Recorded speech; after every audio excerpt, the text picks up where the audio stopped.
Assalamualaikum warahmatullahi wabarakatuh.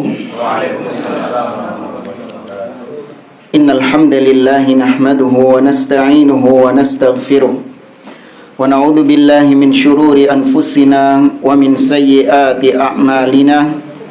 Man yahdihillahu fala mudhillalah wa man yudlil fala hadiyalah. Wa asyhadu an la ilaha illallah wahdahu la syarikalah wa asyhadu anna Muhammadan abduhu wa rasuluh. Ya ayyuhalladzina amanu taqullaha haqqa tuqatih wa la tamutunna illa wa antum muslimun. Ya ayyuhan nasu taqu rabbakumul ladzi khalaqakum min nafsin wahidah wa khalaqa minha zawjaha wa batha minhuma rijalan katsiran wa nisaa'a wattaqullaha alladzi tasaaluna bihi wal arham innallaha kana 'alaikum raqiba. Ya ayyuhalladzina amanu taqullaha wa qulu qawlan sadida yuslih lakum a'malakum wa yaghfir lakum dhunubakum wa may yuti'illaha wa rasulahu faqad faza fawzan 'azima. Amma ba'd. Fa inna asdaqal hadithi kitabullah wa khairal hadi hadi Muhammadin sallallahu alaihi wasallam wa syarrul umuri muhdatsatuha wa kullu muhdatsatin bid'ah wa kullu bid'atin dhalalah wa kullu dhalalatin finnar. Amma ba'd. Ma'asyiral muslimin ikhwani fillah rahimani wa rahimakumullah. Kita melanjutkan kembali pembahasan kitab Hirasatut Tauhid oleh Al-Allamah Samahatul Syekh Abdul Aziz bin Baz rahimahullahu ta'ala. Kita sampai di Ar-Risalah Ats-Tsalitsah, ya, risalah yang ketiga dari kitab ini, berjudul Fi Hukmit Ta'abbud bil Awradi al-Bid'iyyati wasyirkiyyati, tentang hukum beribadah kepada Allah dengan wirid-wirid yang bid'ah dan wirid-wirid yang syirik. Langsung saja kata beliau, min Abdul Aziz bin Abdullah ibn Baz ila hadratil akhil mukarram waffaqahullahu likulli khairin amin. Dari Abdul Aziz bin Baz kepada saudara yang mulia, ya, tidak disebutkan namanya, semoga Allah memberikan taufik kepada semuanya dengan segala kebaikan. Assalamualaikum warahmatullahi wabarakatuh. Amma ba'd. Kata beliau, faqad wasala ilayya kitabukum al-karim, telah sampai kepadaku tulisan engkau, maksudnya penanya di sini, wa wasalakumullahu bihudahu, dan semoga Allah menyambungkan hidayahnya kepadamu juga. Wa ma tadammanahu minal ifadati annahu yujadu fi biladikum unasun mutamassikuna bi awradi ma anzalallahu biha min sultan. Dan apa-apa yang terkandung di dalam surat tersebut berupa faedah-faedah, bahwasanya terdapat di negeri Anda, maksudnya di negeri penanya ini, terdapat di negeri Anda sekelompok manusia yang mereka berpegangan dengan wirid-wirid, zikir-zikir yang Allah subhanahu wa ta'ala tidak pernah menurunkan keterangan tentang wirid-wirid tersebut. Minha ma huwa bid'iyyun, di antara wirid-wirid yang disebutkan itu adalah bid'ah. Wa minha ma huwa syirkiyun, dan di antaranya lagi kandungan dari wirid-wirid tersebut itu kesyirikan. Wa yunsabuna dzalika ila amiril mu'minin Ali bin Abi Thalib radhiyallahu anhu wa ghairihi. Semua zikir-zikir yang bid'ah dan syirik tadi disandarkan kepada Amirul Mukminin Ali bin Abi Thalib atau disandarkan kepada yang lain. Ini bau-bau apa ini? Syiah Rafidhah. Ya, nah kalau kita lihat banyak wirid-wirid, zikir-zikir yang syirik, yang bid'ah, yang dikarang-karang oleh Syiah Rafidhah disandarkan kepada Ali bin Abi Thalib radhiyallahu ta'ala anhu.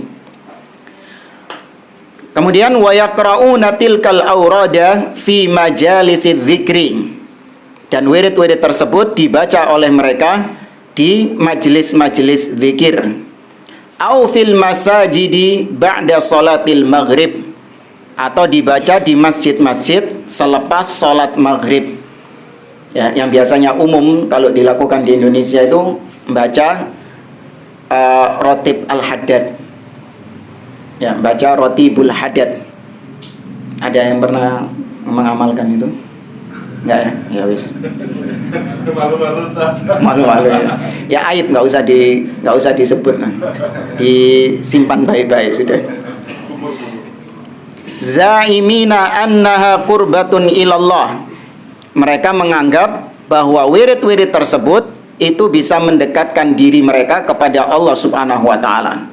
Kaqaulihim, ya, seperti wirid-wirid mereka itu bihaqqillah. Ini ada kalimat-kalimat demikian. Dengan hak Allah, rijalullah, ya, para istilahnya ya wali-wali Allah, rijalullah, orang-orangnya Allah gitu maksudnya. Ainuna bi'aunillah, tolonglah kami ya rijalallah, wahai orang-orangnya Allah, tolonglah kami dengan pertolongan Allah. Wa kunu aunana billah, dan hendaklah kalian menjadi penolong-penolong kami di sisi Allah Subhanahu wa taala. Itu mintanya kepada wali-wali tersebut. Wa kaqaulihim, dan seperti ucapan mereka juga, ya aqtab, ya asyad. Ya, aqtab jamak dari kutub. Ya, wahai wali-wali kutub, wahai para sayyid-sayyid, para pemuka-pemuka.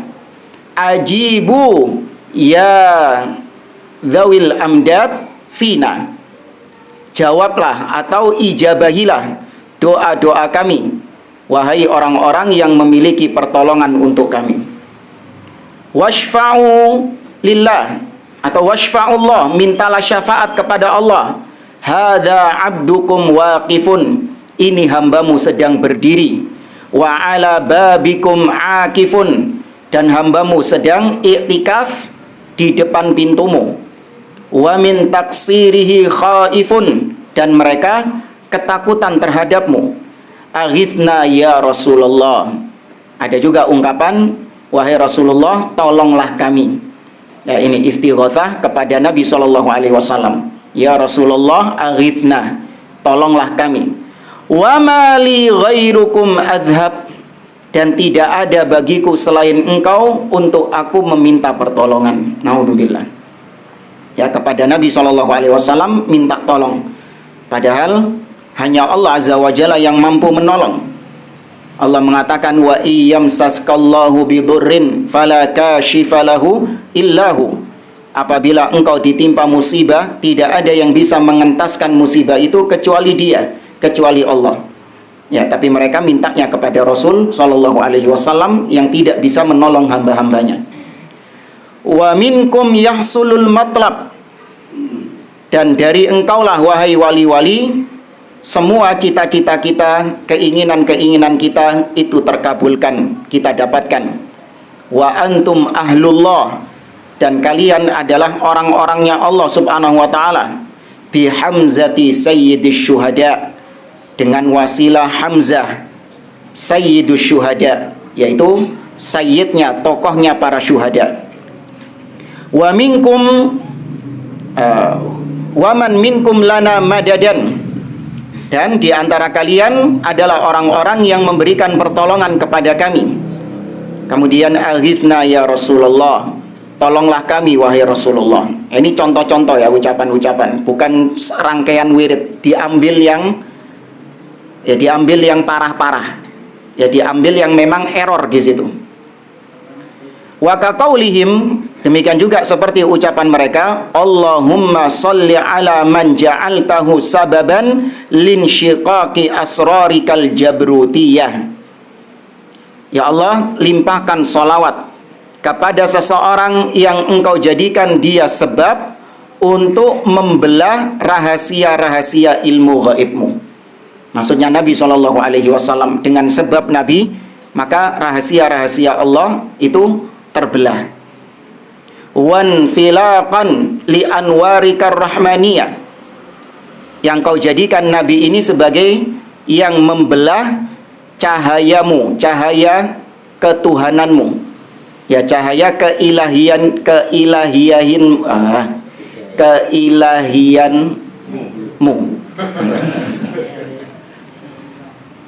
Fasara naiban anil hadratir rabbaniyah. Maka jadilah Nabi itu sebagai wakil kehadirat Allah Subhanahu wa taala. Ya, Nabi itu adalah wakilnya dari Allah Azza wa Jalla. Wa khalifata asrari kadzatiyah, dan Nabi adalah pengganti rahasia-rahasia zatmu. Ya, ini memang mereka yakini Nabi itu tahu rahasia-rahasia Allah Subhanahu wa taala. Mereka meyakini Nabi itu tahu yang gaib. Padahal secara asal Nabi SAW tidak tahu yang gaib. Allah mengatakan dalam surat Al-A'raf, qul la ya'lamun. Allah mengatakan dalam surat Al-A'raf, qul la amliku li nafsi naf'an wa la darran illa ma syaa Allah. Katakan wahai Muhammad, aku tidak bisa mendatangkan manfaat dan mudarat bagi diriku sendiri kecuali dengan kehendak Allah. Walau kuntu a'lamul ghaiba lastakthartu minal khairi wa ma massani yasu. Seandainya aku tahu ilmu gaib, maka tentu aku akan ditimpa kebaikan-kebaikan dan aku tidak akan ditimpa kemudaratan. Nabi mengatakan seandainya aku tahu yang gaib, padahal hakikatnya Nabi SAW tidak tahu yang gaib. Ya, tapi kata mereka Nabi itu adalah wakil di hadirat atau kehadirat Allah Subhanahu wa taala, dan beliau pengganti dari rahasia-rahasia Allah. Wa raghbatakum fi bayani ma huwa bid'ah wa ma huwa syirkun. Dan kami berharap kepada Anda wahai Syekh untuk menjelaskan kepada kami apa itu bid'ah, apa itu syirik, wa hal tasihhus salatu khalfal imam alladhi yad'u bihadzal du'a.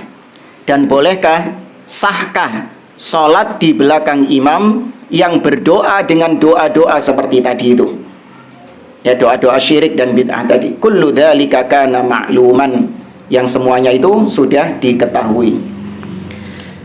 Baik, wal jawab, adapun jawaban dari pertanyaan tadi, kata beliau, kata Syekh Abdul Aziz bin Baz, alhamdulillahi wahdah wassalatu wassalam ala man la nabiyya ba'dah wa ala alihi wa sahbihi wa man ihtada bihudahu ila yaumiddin, amma ba'd. Kemudian beliau mengatakan fa'lam waffaqakallah. Ketahuilah semoga Allah memberikan taufik kepada Anda wahai penanya. Annallaha subhanahu innama khalaqal khalqa wa arsalar rusula alaihimus salatu wassalam liyu'bada wahdah atau liya'buda wahdah la syarikalah. Ketahuilah bahwasanya Allah menciptakan makhluk-makhluknya. Tujuan Allah menciptakan makhluk-makhluknya dan mengutus rasul-rasulnya alaihimus salatu wassalam agar dia disembah satu-satunya, agar dia diibadahi oleh makhluknya satu-satunya, sendirian, la syarikalah, yang tidak ada sekutu baginya. Duna kulli ma siwahu, bukan semua sesembahan-sesembahan lain selain Allah yang disembah. Kama qala ta'ala, seperti yang Allah firmankan, wa ma khalaqtul jinna wal insa illa liya'budun. Tidaklah aku ciptakan jin dan manusia kecuali agar mereka beribadah kepadaku. Wal ibadah, adapun ibadah adalah hiya ta'atuhu subhanahu. Ibadah adalah bentuk ketaatan kepada Allah Subhanahu wa taala, wa ta'atu rasulihi Muhammadin sallallahu alaihi wasallam. Dan ibadah itu adalah ketaatan kepada Rasulullah sallallahu alaihi wasallam. Dari sini seorang tidak akan mungkin dia bisa beribadah kepada Allah kecuali dengan taat kepada Rasulullah dulu. Nggak mungkin orang bisa ibadah kepada Allah tanpa taat kepada Rasul Shallallahu Alaihi Wasallam. Nggak mungkin. Pasti kalau mau beribadah dia harus lewat ketaatan kepada Rasul terlebih dahulu. Karena Allah sering menggandengkan antara ketaatan kepada dirinya dengan ketaatan kepada Rasulnya. Seperti Allah mengatakan dalam surah An-Nisa, ya ayyuhalladzina amanu atii'ullaha wa atii'ur rasulah wa ulil amri minkum. Wahai orang-orang yang beriman, taatilah Allah dan taatilah Rasul dan pemimpin di antara kalian. Tuh, digandengkan antara taat kepada Allah dan Rasul. Dalam surah An-Nisa Allah mengatakan juga, may yuti'ir rasula faqad ata'a Allah. Barang siapa yang taat kepada Rasul, maka sejatinya dia taat kepada Allah Azza wa Jalla.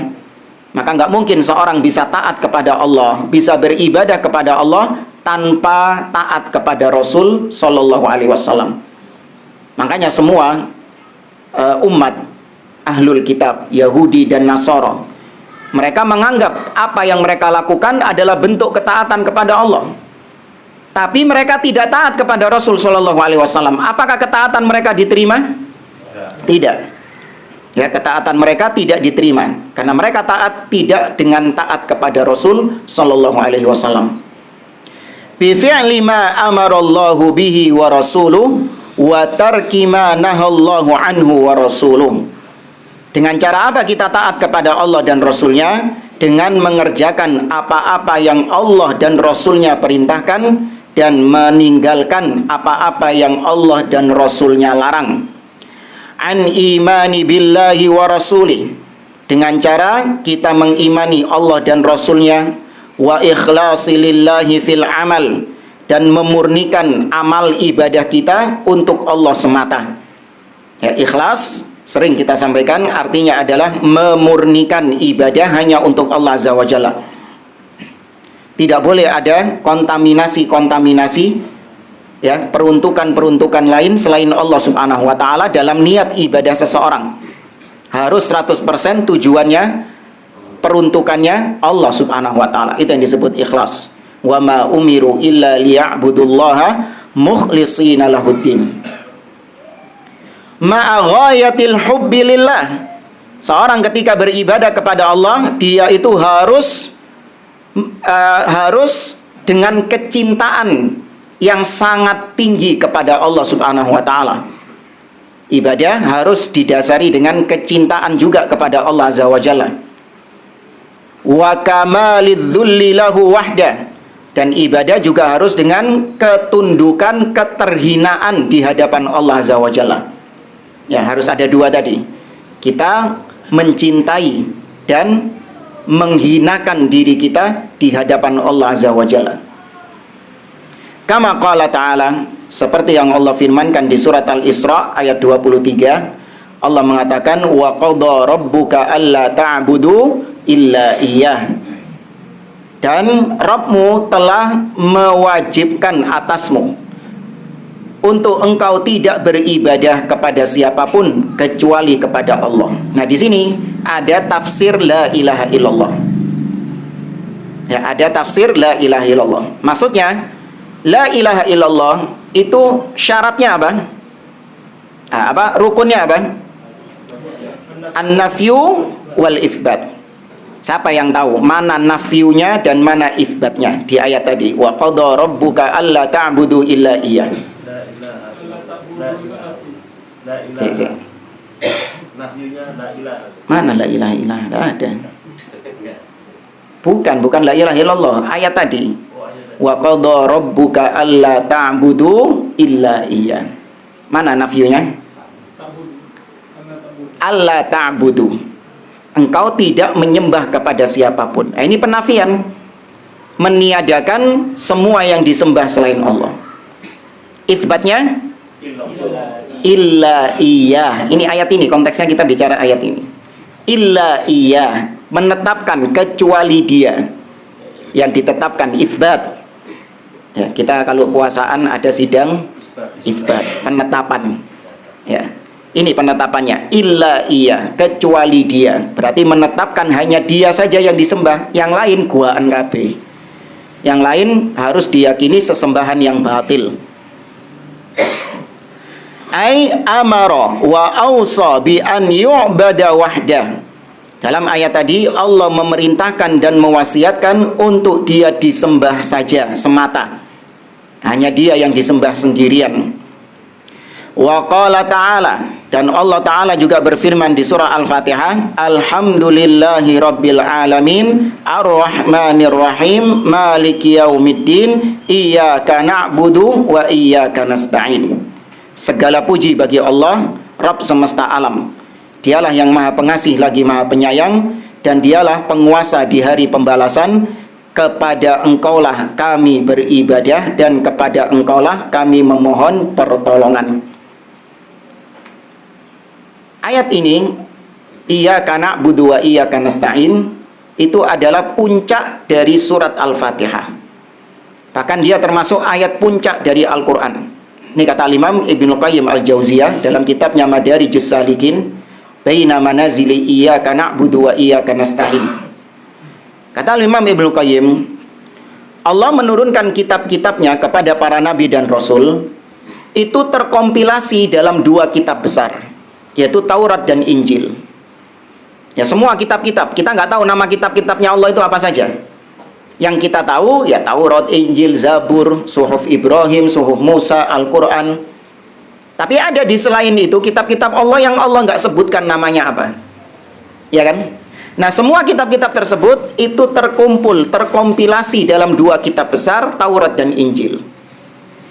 Kemudian ketika turunnya Al-Quran, maka Taurat dan Injil itu terkompilasi, mengerucut kepada Al-Quran. Nah, Al-Quran ada 114 surat, mengerucut kepada satu surat, yaitu Al-Fatihah. Dan Al-Fatihah ada 7 ayat. Nah, 7 ayat ini mengerucut pada ayat apa? Iyyaka na'budu wa iyyaka nasta'in. Berarti semua risalah para nabi dan rasul itu mengerucut kepada iyyaka na'budu wa iyyaka nasta'in. Tentang apa ayat ini? Tauhid. Berarti semua dakwah para nabi dan rasul adalah at-tauhid. Ya. Iyyaka na'budu wa iyyaka nasta'in, kalau dari sisi bahasa itu ada al-hasr, ada pembatasan. Kenapa pembatasan? Karena didahulukan objek daripada subjek dan kata kerjanya. Ya, subjek dan predikatnya. Kalau susunan kalimat yang normal, artinya yang umum, na'buduka wa nasta'inuka. Ini kalau susunan kalimat yang umum berjalan. Na'buduka, kami menyembahmu. Wa nasta'inuka, dan kami meminta pertolongan kepadamu.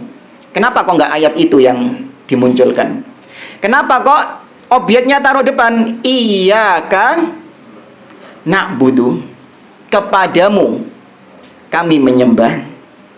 Wa iyyaka, dan kepadamu nasta'in, kami minta pertolongan. Kenapa kok bukan kami menyembahmu dan kami meminta pertolongan kepadamu? Paham ya bedanya tadi dua tadi ya? Yang satu objeknya taruh depan, yang satu objeknya taruh belakang. Kenapa kok ditaruh depan objeknya?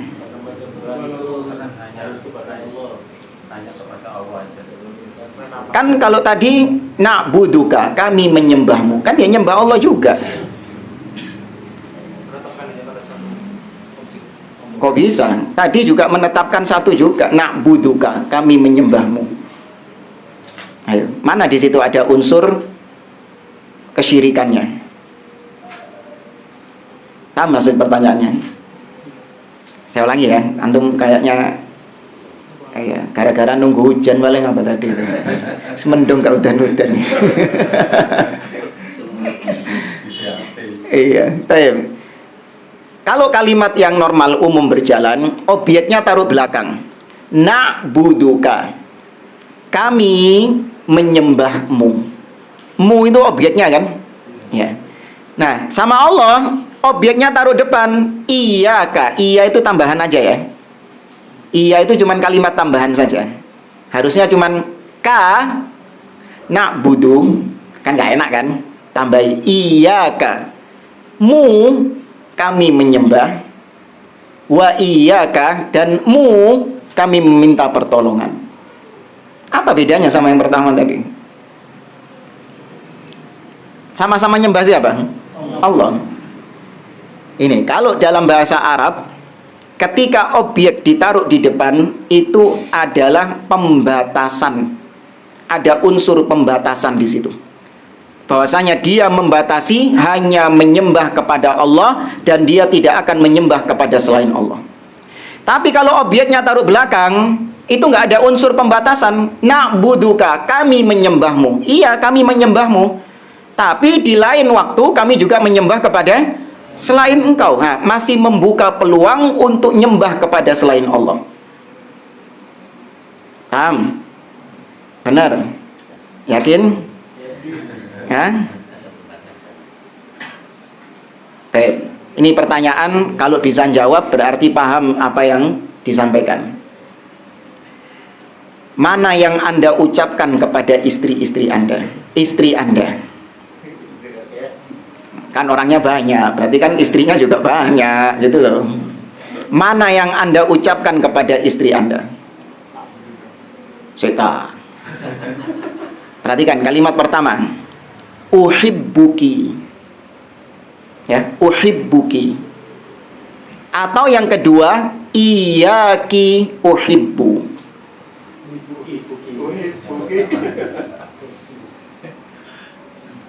Ada yang lain? Hah? Yang pertama, soalnya Antum jawab iyaki uhibbu. Masya Allah. Kenapa kok jawab itu? Berarti menutup pintu kepada yang lain loh ya. Nggak boleh rapi mana loh. Jadi tauhid. Iya, tauhid istrinya. Satu tok. Iyaki uhibbu. Hanya kepadamu aku mencintai. Berarti selain dia nggak akan dicintai sama dia. Tapi kalau uhibbuki, nah ini aku mencintaimu. Benar aku mencintaimu. Tapi sing liyane pisan. Paham? Nah, kalau ini cepet nyantol. jadi yang benar yang pertama Pak Ustadz ya, dengan istri Pak Ustadz. Itu masing-masing terserah lah gitu. Anak gak ikut-ikutan sudah. Iya, anak gak ikut-ikutan. Nanti bilang diajari Umar repot anak. Diboikot nanti anak ini sama istri-istri. Tapi paham tadi ya? Paham. Nah, yang mana? Yang tadi iya kana budu atau uhibbuki tadi? Baik. Kemudian kata Syekh, abana subhanahu bihadhil ayat annahu huwal mustahiqu li an yu'bada wahda. Dalam ayat tadi, alhamdulillahirabbil alamin arrahmanir rahim dan seterusnya, Allah menjelaskan dalam ayat tersebut bahwa dia adalah satu-satunya yang berhak, yang pantas untuk disembah dan diibadahi semata.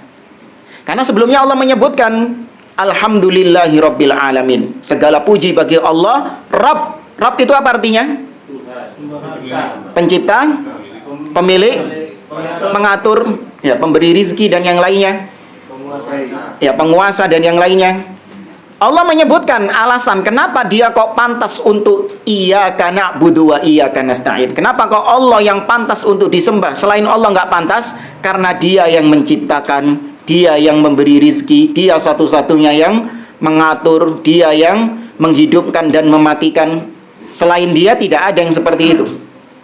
Maka karena dia Rabbul Alamin, pencipta, pemilik, pengatur alam semesta ini, berarti dia tok yang berhak untuk disembah dan diibadahi. Wa yusta'anu bihi wahda, dan dia satu-satunya yang dimintai pertolongan saja. Ya, meskipun pertolongan di sini maksudnya adalah pertolongan-pertolongan yang tidak ada yang bisa menolongnya kecuali Allah. Maka itu nggak boleh diminta kepada selain Allah. Minta tolong ketika sakit agar disembuhkan. Siapa yang bisa? Hanya Allah Subhanahu wa taala. Ya, minta tolong ketika ditimpa musibah. Ya, siapa yang bisa? Hanya Allah Subhanahu wa taala. Tapi kalau minta tolong kepada makhluk yang memang makhluk diberi kekuatan, kemampuan untuk melakukannya, maka itu bukan syirik. Ya, misalnya saya jatuhkan ini, menjatuhkan air ini ke bawah, terus saya minta tolong ambilkan. Ya, syirik nggak? Tidak syirik. Karena ini minta tolong kepada makhluk yang makhluk mampu untuk melakukannya. Ya, tapi kalau minta tolong sembuhkan saya. Nah, ini kesembuhan ini cuman siapa yang bisa? Allah Subhanahu wa ta'ala. Maka nggak boleh minta tolong kepada selain Allah dalam masalah-masalah yang menjadi kekhususan Allah Subhanahu wa ta'ala. Ya. Minta tolong sama polisi, nangkap rampok, nangkap maling. Syirik nggak? Tidak. Ya. Minta tolong sama dokter untuk menyembuhkan. Kok tergantung? Minta tolong kepada dokter untuk menyembuhkan. Syirik. Ya, kita minta tolong kepada dokter bukan dalam rangka untuk menyembuhkan kita, tapi dokter ini adalah apa kemarin kita sampaikan? Sebab. Ya, hanya sebatas sebab sarana untuk kita mendapatkan kesembuhan dari Allah Subhanahu wa ta'ala. Tetap kita meyakini Allah yang menyembuhkan, bukan dokternya. Wa qala azza wa jalla, dan Allah azza wa jalla berfirman dalam surah Az-Zumar ayat 2-3, fa'budillaha mukhlishan lahuddin.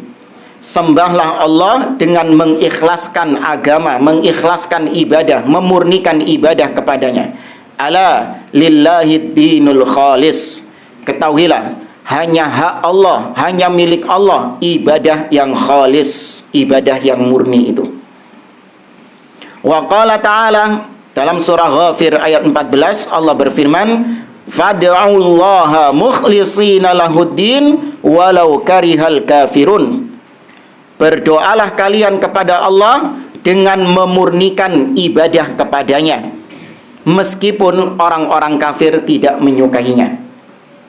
Wa qala ta'ala, dalam surah Al-Jin ayat 18 Allah mengatakan, wa annal masajida lillah fala tad'u ma'allahi ahada. Sesungguhnya masjid-masjid itu milik Allah, maka jangan kalian berdoa kepada siapapun selain Allah, tapi bersamaan dengan itu kalian juga berdoa kepada Allah. Ini yang disebut syirik. Ya, menggabungkan antara berdoa kepada Allah dengan berdoa kepada selain Allah. Beribadah kepada Allah dan beribadah kepada selain Allah digabungkan sama dia.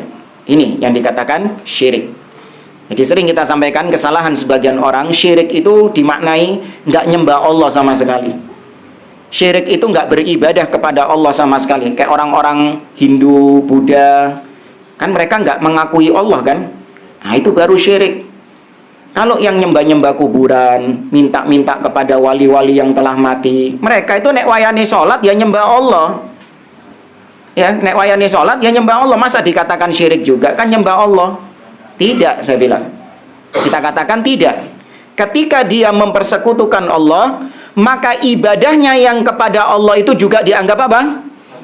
Hangus, dianggap batal, tidak sah. Ya, dianggap tidak sah. Kaidah yang pernah sering kita sampaikan dan antum harus pegang, asyirku ghalab. Syirik itu pasti mendominasi. Yang menang itu pasti syirik.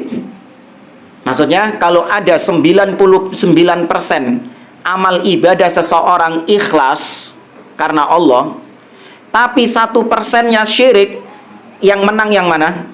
Yang 1% yang mendominasinya. Kalau masih ingat saya kasih permisalan apa? Galon dicampur kena tetesan air kencing. Ya, 1 tetes air kencing kena 19 liter galon. Sing menang yang mana? 1 tetes itu. Gak kolum buak galone pisan. Kan gitu kan? Ono sing kolu. Ya.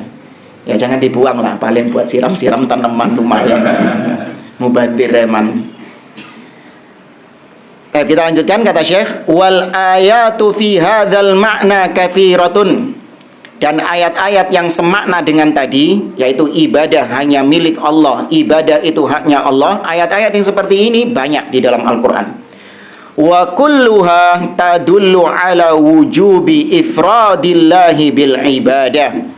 Yang mana semua ayat-ayat tersebut menunjukkan kepada kita wajibnya menjadikan Allah sendirian, satu-satunya dalam masalah ibadah. Harus izinan Allah Subhanahu wa ta'ala. Gak boleh ada yang masuk-masuk di situ. ya Nabi SAW dilebokno ngono, nggak boleh. Ini area khusus Allah Subhanahu wa taala. Rububiyah, uluhiyah, asma wa sifat, ini area khusus Allah. Nggak boleh ada makhluk lain yang ikut-ikutan nimbrung di area ini. Barang siapa yang ngelebok-lebokno, memasuk-masukkan makhluk lain ya selain Allah, dimasukkan ke dalam 3 hal ini, rububiyah, uluhiyah, asma wa sifat, maka itu perbuatan apa? Syirik kepada Allah Azza wa Jalla. Nggak boleh. Wa ma'lumun, kata beliau, dan diketahui anna du'a bi anwa'ihi minal ibadah. Dan sudah kita ketahui bahwa berdoa dengan segala macam bentuknya, doa itu juga merupakan ibadah. Allah mengatakan, kata Allah Subhanahu wa taala, innal ladina yastakbiruna an ibadati, apa sih? Ya, sebelumnya apa? Ud'ullaha, bukan apa? Orang yang tidak mau berdoa kepadaku. Sebelumnya.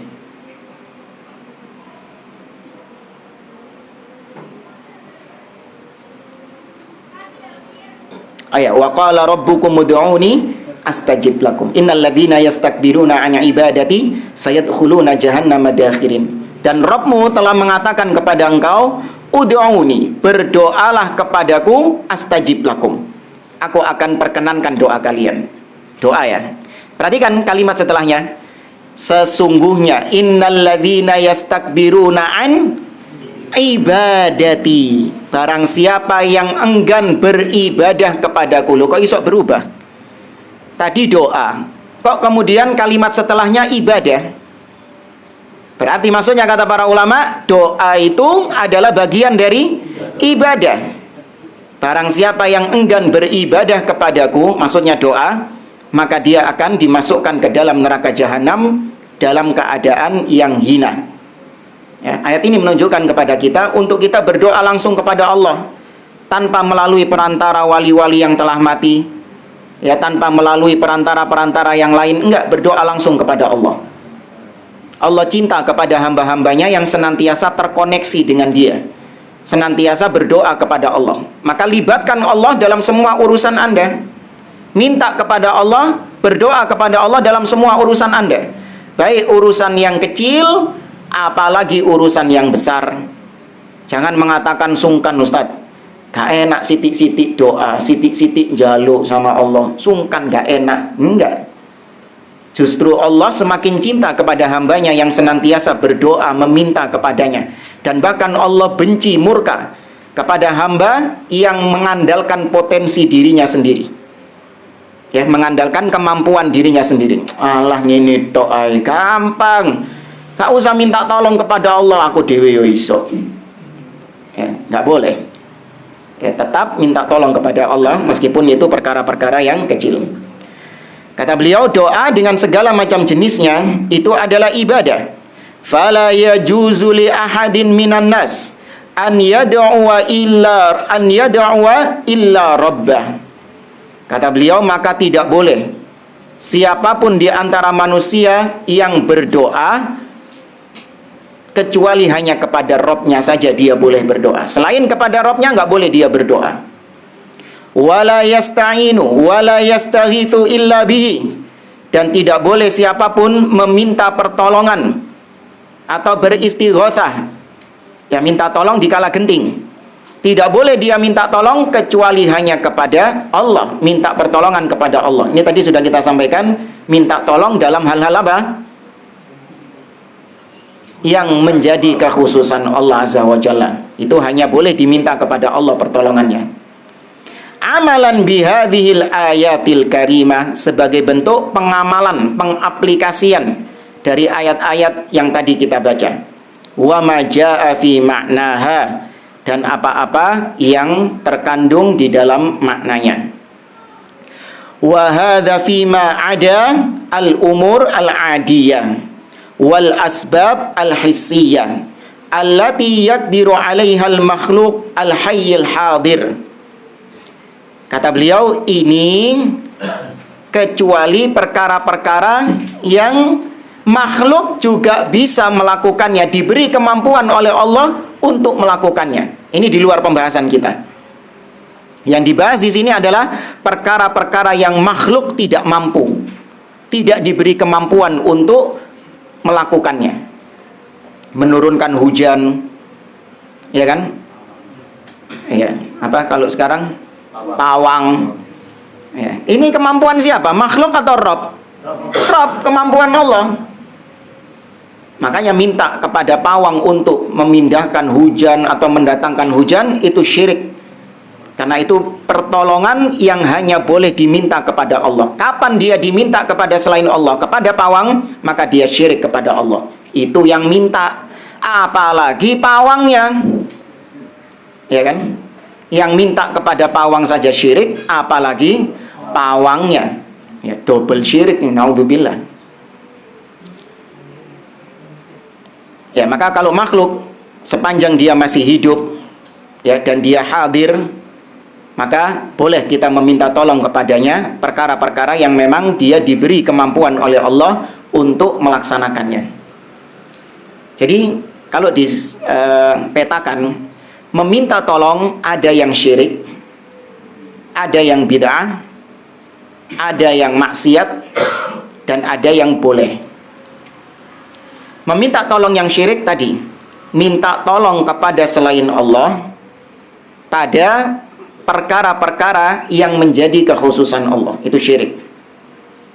Kemudian minta tolong yang bid'ah adalah minta tolongnya kepada Allah, tapi dengan kalimat-kalimat atau dengan cara-cara yang bid'ah. Misalnya, dia berdoa kepada Allah, betul doanya kepada Allah, tapi sambil apa? Nah, sambil dinyanyikan sama dia. Ya. Ini bukan syirik, tapi ini bid'ah. Ya, berdoa kepada Allah dengan musik-musik. Ya, antum aja kalau dulu waktu kecil minta kepada orang tua, minta permen lah, minta beli mainan lah, itu mintanya dengan pasang wajah apa? Melas. Nangis-nangis. Ya, para cilik minta sama orang tuanya sambil bawa gitar gitu misalnya. Pak, beli no permen gitu. Iya. Minta, namanya minta ya harus dengan memohon, merengek. Bahasa kita ngeremeng, merengek kepada yang dimintai itu. Makanya Nabi dahulu ketika minta kepada Allah tatkala perang Badar, Nabi meminta dengan merengek. Sampai-sampai Nabi mengatakan, Allahumma anjizli wa'dak, Allahumma anjizli wa'dak. Maksa Nabi, ya Allah, penuhi janjimu. Ya Allah, penuhi janjimu. Allahumma in tuhlik hadhil isabah lan tu'bad fil ardi abadan. Ya Allah, apabila engkau kalahkan pasukan kaum muslimin ini, maka kau tidak akan disembah lagi di atas muka bumi ini setelahnya. Nah, ini bentuk Nabi merengek, betul-betul memohon kepada Allah. Sampai sebegitunya, sampai selendang Nabi SAW jatuh-jatuh terus. Karena saking moksone, apa mokso ya? Iya, karena saking memaksanya Nabi SAW kepada Allah Azza wa Jalla, merengeknya Nabi kepada Allah Azza wa Jalla. Ini doa ketika perang, bukan ketika pemilu, awas. Iya. Nanti ketika pemilu lagi, kalau capres ini kalah, tidak disembah di atas muka bumi ini. Kalah, ya jadi disembah Allah apa enggak? Hah? Masih disembah kok. Ini lebay. Kemudian yang ketiga, permintaan tolong yang sifatnya maksiat, zalim, yaitu minta tolong kepada seseorang pada perkara-perkara yang bukan kekhususan Allah Subhanahu wa Ta'ala, tapi itu di luar kemampuan orang tersebut. Contoh, misalnya antum minta tolong kepada orang yang cacat untuk mengambilkan barang antum misalnya. Misalnya ini saya jatuh gitu, depan saya ada orang cacat, nggak punya tangan, ya saya bilang sama dia, jupukno kok. Ya, ini zalim. Ya, kalaupun dia bisa mengambilkannya, pasti dia mengambilkannya dengan susah payah, dengan kaki, nyiksa tambahan, zalim. Atau misalnya istri diperintahkan oleh suami minta tolong suaminya, tapi perkara-perkara yang di luar batas kemampuan istrinya. menakno genteng. Iya. Ya. Harus taat sama istri, harus taat sama suami. Nggak boleh menolak perintah. Iya betul, tapi lihat-lihat desk jobnya dulu. Kalau desk jobnya kayak gitu, itu di luar kemampuan istri. Ya. Atau mungkin jangan ada anak kecil. Obrolan dewasa. Baik. Kita lanjutkan, kata beliau, fa inna tilka laisat minal ibadah. Karena minta tolong kepada makhluk pada perkara-perkara yang makhluk mampu, itu bukan termasuk ibadah. Yang ibadah minta tolong kepada Allah pada perkara-perkara yang menjadi kekhususan Allah. Ketika kita minta tolong kepada Allah, itu ibadah, tercatat sebagai ibadah. Adapun Anda minta tolong kepada makhluk, maka itu bukan ibadah, itu perkara adi, perkara yang normal berjalan di tengah manusia. Mereka saling tolong menolong satu dengan yang lain. Wa ta'awanu 'alal birri wat taqwa wa la ta'awanu 'alal itsmi wal 'udwan.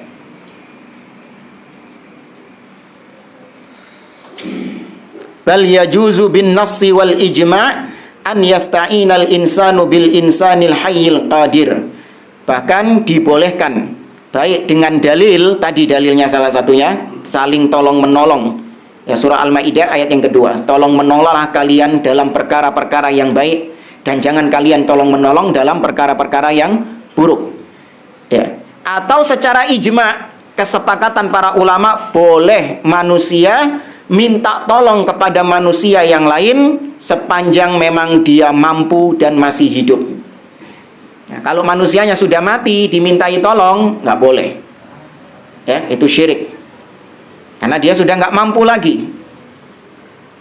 Ya, makanya tidak ada para sahabat setelah sepeninggalnya Nabi SAW, mereka datang ke kuburan Nabi, minta kepada Nabi SAW, nggak pernah.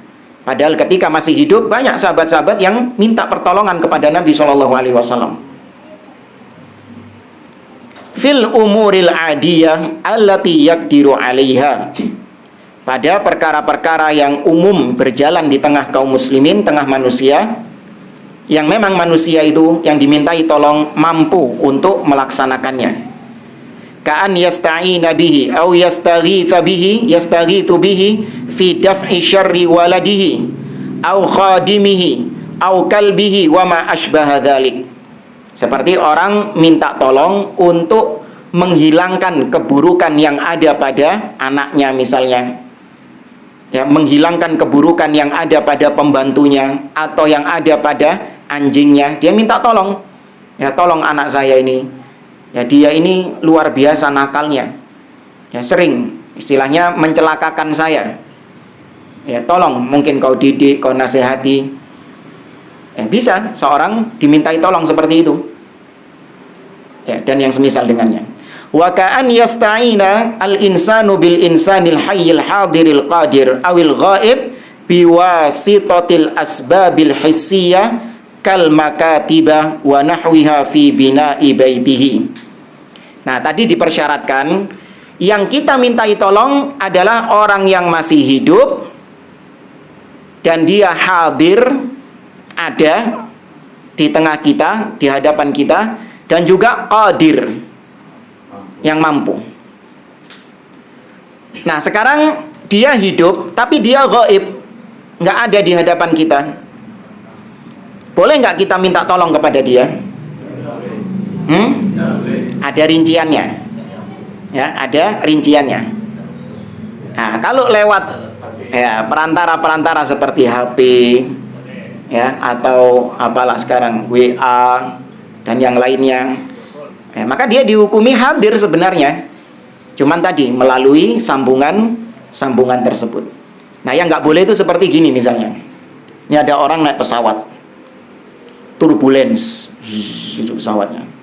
Kemudian dia memanggil guru spiritualnya yang nggak melok pesawat, gak ono nang pesawat iku, nang omahe dhewe. Ya Kiai Fulan, ya wahai Gus Fulan, ya tolong saya sedang kondisi darurat di pesawat ini, pesawatnya mau jatuh. Sebenarnya menstabilkan pesawat Itu manusia juga bisa nggak? Pilotnya bisa sebenarnya. Pilotnya bisa. Seandainya dia ucapkan itu kepada pilotnya, syirik nggak?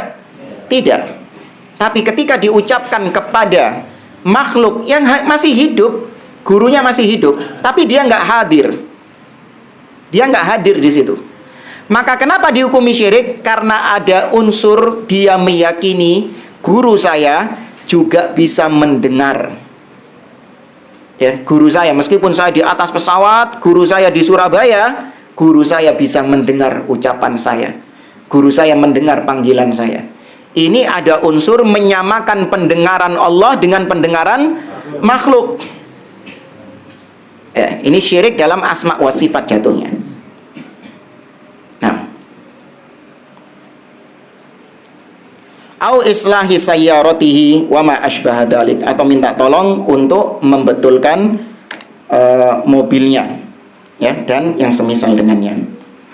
Ya tadi termasuk tidak mampu juga tuh. Yang apa itu? Kiai tidak mampu menstabilkan pesawat, bukan tidaknya. Iya. Benar dua. Tidak mampu juga dia untuk menstabilkan pesawat dari turbulence itu tadi. Iya. Nah, wa min hadzal bab qaulullahi azza wa jalla fi qissati Musa alaihi salatu wassalam, dan dalam masalah ini terdapat firman Allah tentang kisah Nabi Musa alaihi salam dalam surat Al-Qasas ayat 15. Ini ceritanya panjang. Jadi Nabi Musa mendapati ketika masuk ke kota, ya, di Mesir sana, wa dakhala al-madinata ala hini ghaflatin min ahli fa wajada fiha rajulaini yaqtatilan hadza min syi'atihi wa hadza min aduwi. Nabi Musa masuk ke suatu kota di Mesir, dan Nabi Musa mendapati ada dua orang yang sedang bertengkar, berkelahi. Yang satu dari syiahnya Musa. Apa maksudnya syiah di sini? Golongannya Musa, bukan Rafidhah, bukan. Ya, kau nok Rafidhah di zaman itu. Syiah itu secara bahasa artinya golongan. Yang satu dari golongannya Musa, berarti Bani Israel, dan yang satu musuhnya dari Kipti, Mesir. Ya, golongannya Fir'aun. Fastaghathahu, ini dalam ayat 15, fastaghathahu alladhi min syi'atihi 'ala alladhi min aduwi. Maka yang tadi bertengkar itu, yang dari Bani Israel, beristighatsah kepada Musa untuk supaya Musa menolong dia melawan musuhnya. Lihat, Allah menggunakan kata-kata istighatsah, minta tolong dalam kondisi genting. Apakah berarti syirik ini? Tidak. Karena itu hal yang mampu. Nabi Musa hidup dan dia hadir dan qadir. Mampu dia. Saking mampu nih, sampai apa? Fawakazahu Musa faqada alaihi. Dipukul sama Nabi Musa, langsung budal orangnya. Ya. Kata beliau, wa min dzalika istighatsatul insan bi ashabihi fil jihadi wal harb wa nahwi dzalik. Di antaranya juga permintaan tolong seseorang kepada temannya ketika di medan jihad atau medan peperangan, ya, atau yang semisal dengannya. Saya cukupkan sampai di sini. Ada sisa waktu 13 menitan mungkin. Ya. Barengan antum, sud di saya. Betul. Ini Pak Ustaz, apakah ada perbedaan zikir dan wirid? Terus yang kedua, tadi Pak Ustaz menerangkan tentang ibadah yang 99%, tapi terkontaminasi 1% oleh kesyirikan, kan akan hangus. Apakah ibadah yang kita lakukan selama ini seperti zakat, puasa, sampai naik haji, tapi ada sedikit kesyirikan, semuanya tidak diterima, Pak Ustaz? Ya. Berkaitan dengan pertanyaan yang pertama, perbedaan antara zikir dengan wirid. Ini perbedaan hanya sebatas dari sisi bahasa saja, ya. Kalau zikir itu artinya mengingat, menyebut, ya, menghafal, atau yang semisal dengannya. Ya, sedangkan wirid, ya, itu adalah sesuatu yang memang waroda diriwayatkan atau sesuatu yang diriwayatkan itu wirid. Sesuatu yang diriwayatkan. Tapi penggunaannya sama. Zikir ataupun wirid adalah yaitu bacaan-bacaan yang yang diharapkan dengan bacaan tersebut dalam rangka beribadah kepada Allah, mendapatkan pahala dari Allah Subhanahu wa taala. Ya, beda kalau doa. Kalau doa ada request, ada permintaan di situ. Ya, kalau zikir, wirid ini menyebut, hanya menyebut, memuji-muji. Ya, wallahu a'lam itu penggunaannya. Adapun berkaitan dengan syirik, kalau itu syirik akbar, ketika dilakukan oleh seseorang, maka semua ibadahnya meskipun ikhlas, semua ibadahnya yang ikhlas, satu kali syirik semua yang ikhlas hangus. Allah mengatakan wala in asyrakta la yahbatanna 'amaluk wa la takunanna minal khasirin. Apabila engkau berbuat syirik, maka hanguslah semua amalanmu, semua pahalamu, dan kau di akhirat menjadi orang yang merugi. Adapun syirik asghar, itu yang tidak diterima adalah ibadah yang terjadi syirik asghar itu saja. Seperti riya. Ya, ketika seorang ibadah riya, maka yang nggak diterima yang ketika riya saja. Adapun kemarin-kemarin yang ikhlas, maka kalaupun itu diterima, masih tetap pahalanya. Yang riya ini tok yang nggak diterima. Ya, cuman para ulama khilaf tentang orang yang bertobat dari syirik.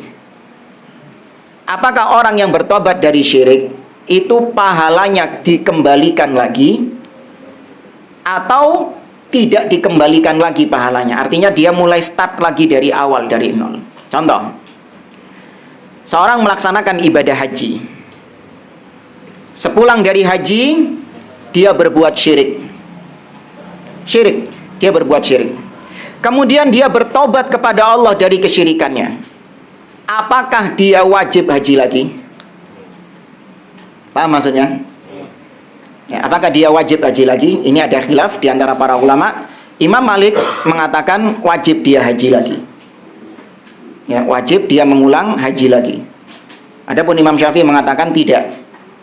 Ya, dia tidak wajib untuk melaksanakan haji lagi. Karena orang yang bertaubat, ya itu dikembalikan lagi. Pahala-pahala yang dahulu dihapuskan itu dikembalikan lagi. Ya, wallahu a'lam, kesimpulannya jangan berbuat syirik. Nah, terkait itu Ustaz, ucapan-ucapan sekedar meremehkan seperti yang disampaikan tadi Ustaz. Ini gak iso bos.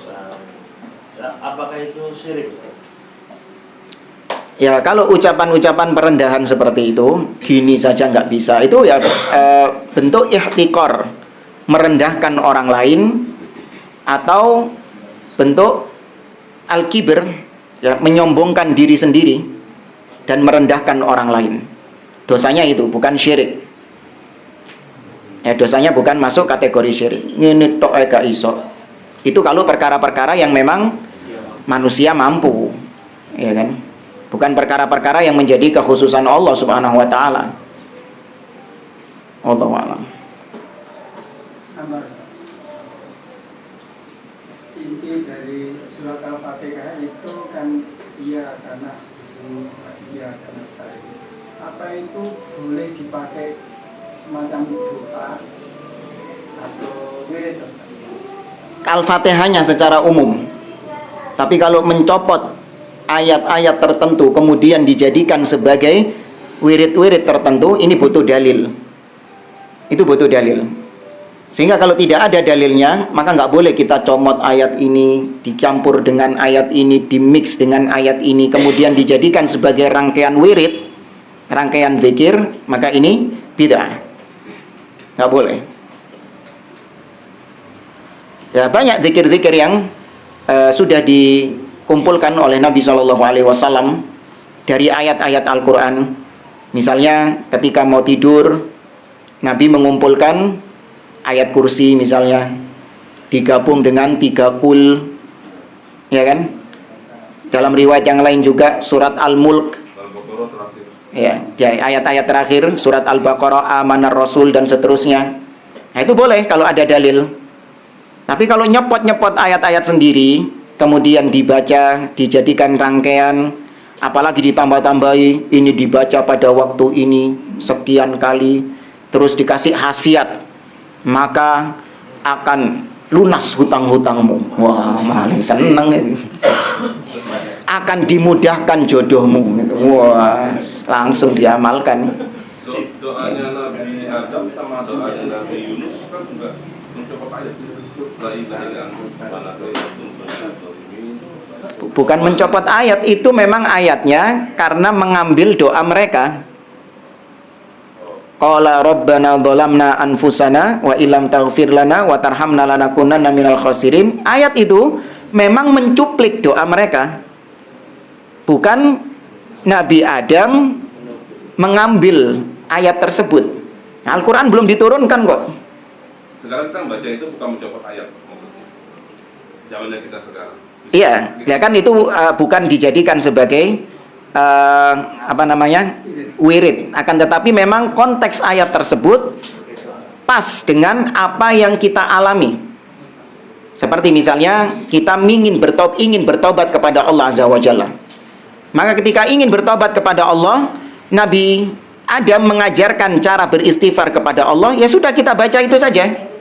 Rabbana ighfir lana Rabbana la dhalamna anfusana wa illam taghfir lana. Ya, atau misalnya kita ingin mendoakan orang-orang yang telah meninggal. Rabbana ighfir lana wa li ikhwanina alladzina sabaquna bil iman. Sebatas itu saja enggak masalah. Tapi yang dijadikan tadi adalah zikir-zikir yang memang tidak ada korelasinya dengan apa yang sedang dibutuhkan ketika doa itu. Tidak ada korelasinya. Kalau tadi doa ya, Sob, ya. Kalau iya karena budua ini bukan doa ya. Bukan, itu pernyataan. Doanya ihdinas siratal mustaqim, itu doanya. Tapi kalau buat rangkaian doa Pak Ustaz, jadi iya karena budua, iya karena stain. Jadi memohon itu. Apa nggak boleh juga Pak Ustaz? Iya, dalam rangkaian. Dalam rangkaian doa terus ada terakhir. Ya kan tidak ada unsur mengkhususkan ini adalah rangkaian dari doa-doa tersebut, seperti yang disusun oleh ya sebagian Habib atau apa gitu. Itu disusun sedemikian rupa harus sesuai dengan rangkaian-rangkaian tersebut. Pernah lihat nggak antum susunan-susunan itu? Harus sesuai dengan rangkaian-rangkaian itu. Sekian kali, kemudian baca ayat ini sekian kali, ayat ini sekian kali, dibaca di waktu ini dan ini. Tapi ketika kita berdoa, kita memang mengagungkan Allah Subhanahu wa Ta'ala. Dan ketika mengagungkan Allah, kita mengambil ayat-ayat di dalam Al-Quran yang memang mengagungkan Allah. Allahumma inni as'aluka bi annakal wahidul ahad alladzi lam yalid wa lam yulad wa lam yakul lahu kufuwan ahad. Ya Allah, aku memohon kepadamu karena Engkau adalah Al-Ahad, yang Engkau adalah As-Samad, yang tidak dilahirkan dan tidak pula melahirkan, dan tidak ada sesuatu apapun yang sama denganmu. Nah, ini ngambil dari mana? Surat Al-Ikhlas. Ya, tapi bukan dalam rangka tadi dijadikan sebagai rangkaian, enggak, tapi memang tujuannya memuji Allah Subhanahu wa Ta'ala. Ya, bebas antum mau ngambil ini, enggak ada kaidahnya ya. Kalau sudah diikat sama Nabi, ya, bilangannya, jumlahnya, susunannya, kalau sudah diikat sama Nabi, ikuti ketentuannya itu. Tapi ketika tidak diikat sama Nabi SAW, maka mutlakkan, bebas antum mau membaca apa saja. Jangan dikhususkan seperti perbuatan sebagian orang tadi. Setelah ayat ini kemudian dilanjutkan ayat ini, dilanjutkan ayat ini. Itu berarti mengikat sesuatu yang tidak diikat oleh Nabi SAW. Nah, kembali kepada pertanyaan beliau tadi, apakah itu dalam rangka tadi mengkhususkan sesuatu yang tidak dikhususkan oleh Nabi SAW, mengikat sesuatu yang tidak diikat oleh Nabi SAW?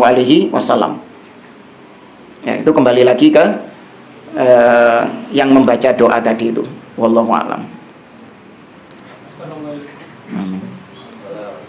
Bagaimana ketergantungan kepada manusia atau makhluk itu yang mengurangi tawakal, contohnya yang qadir, yang dia mampu, tapi kita itu mengurangi tawakal kita atau bahkan hilang tawakal itu? Contohnya gimana?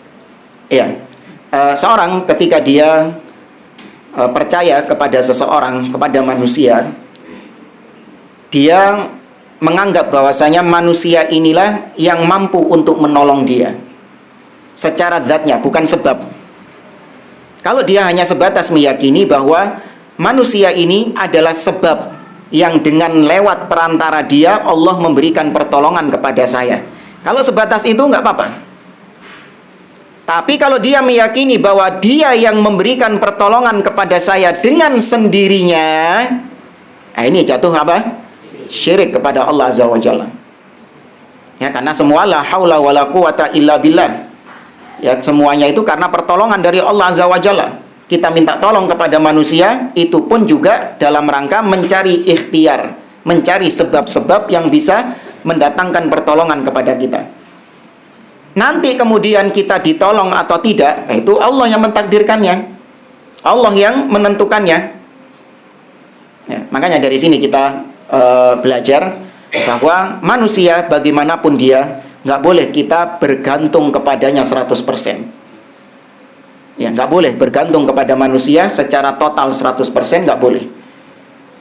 Ya, karena terkadang manusia itu dia menolong kita, atau terkadang dia nggak menolong kita, atau dia menolong kita tapi kemudian mengecewakan kita pertolongannya, nggak sesuai dengan harapan kita.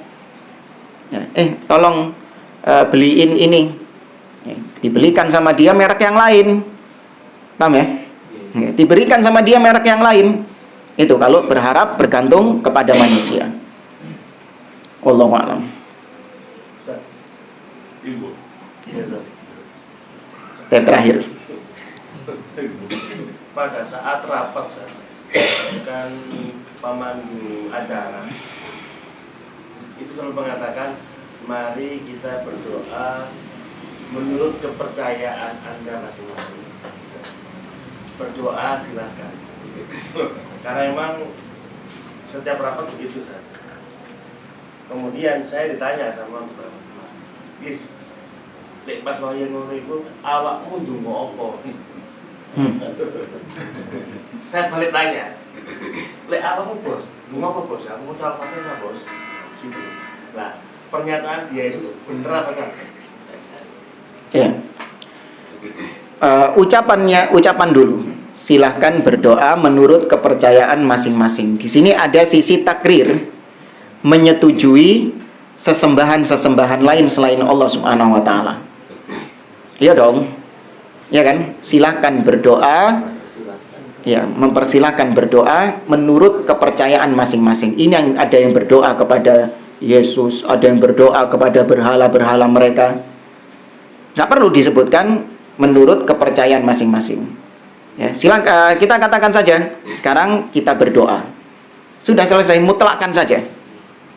Ya, sehingga tidak ada unsur kita menyetujui agama-agama lain selain Islam, menyetujui sesembahan-sesembahan lain selain Islam. Ya, karena kita harus meyakini doa-doa mereka diijabahi enggak? Tidak akan diijabahi, karena mereka sudah salah alamat, mencet nomor sudah salah. Maka nggak bakalan nyambung. Ya, koneksinya saja sudah salah. Ya, hanya kepada Allah koneksi yang nyambung itu. Mereka tidak kepada Allah berdoanya. Nah, adapun kalau ditanya berdoa dengan surat Al-Fatihah, maka kalau dia mengkhususkan, ini sama seperti tadi, kalau dia mengkhususkan bahwasanya surat Al-Fatihah memang dibaca ketika rapat, ya ketika pertemuan-pertemuan itu akan membawa khasiat ini, akan mendatangkan ini dan ini. Kalau dia mengkhususkannya jatuhnya bid'ah. Ya, adapun kalau dia memutlakkan, tidak ada unsur mengkhususkan, dia hanya mengambil, karena Al-Fatihah ini memang rangkaian doa. Ihdinas siratal mustaqim, itu kan inti doanya. Ya, tanpa dia ada unsur mengkhususkan, maka dibolehkan. Ya, bukan termasuk kebid'ahan. Wallahu a'lam. Tapi jamaah, saya kira ini yang bisa kita sampaikan, kurang lebihnya mohon maaf. Kita akhiri, subhanakallahumma wa bihamdik, asyhadu an la ilaha illa anta astaghfiruka wa atubu ilaik. Assalamualaikum warahmatullahi wabarakatuh.